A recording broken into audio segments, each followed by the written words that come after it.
Frisco police are warning people, especially parents, that there is a flasher out there in Frisco becoming a problem and they need to watch out for him. Yeah, in fact, they say the same man has exposed himself to women and children several times but has not been caught. Fox 4's Natalie Solis joining us now from Frisco. All right, Natalie, why haven't police arrested this guy yet? Right. Well, police tell us so far none of the victims have been able to positively ID this guy. And they say the reason for that is because in most cases he's exposing himself or trying to make conversation with this woman, but he stays inside his vehicle. Police do tell us that that is an older model white Chevy Tahoe. She does a couple cartwheels and then we come back. Exa Whiteman has discussed stranger danger with her 7-year-old daughter Bailey, but it may be time to revisit that important talk after getting an email alert from Frisco police.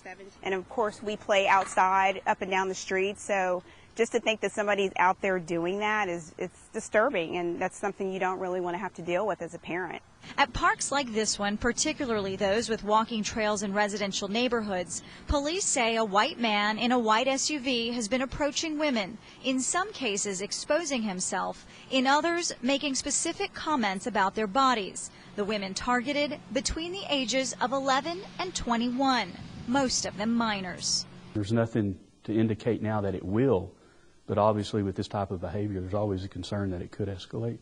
Police say at least 9 documented reports so far from June 17th to July 17th. There have been other calls about suspicious behavior by a man matching the same description. I mean, I'm not a big person, so I would like to know if someone's out there. That's kind of alarming. Police say after several reports, they started saturating parks and on July 17th eventually saw someone who they believed to be the suspect trying to make contact with the victim. They questioned him, but have been unable to make an arrest. We need other victims to come forward and talk to us in hopes that we can positively identify him and get charges filed against him. Eventually it'll catch up with them, and it's just to get that we're aware of it and we know to just keep our eyes peeled.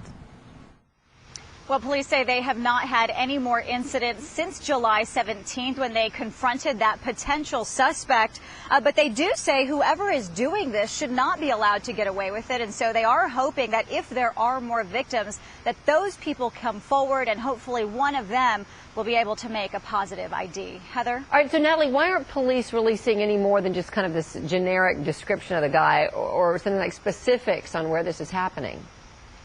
Right. Well, and one of the questions we had is why not make the arrest at the time on July 17th, this time that they confronted him.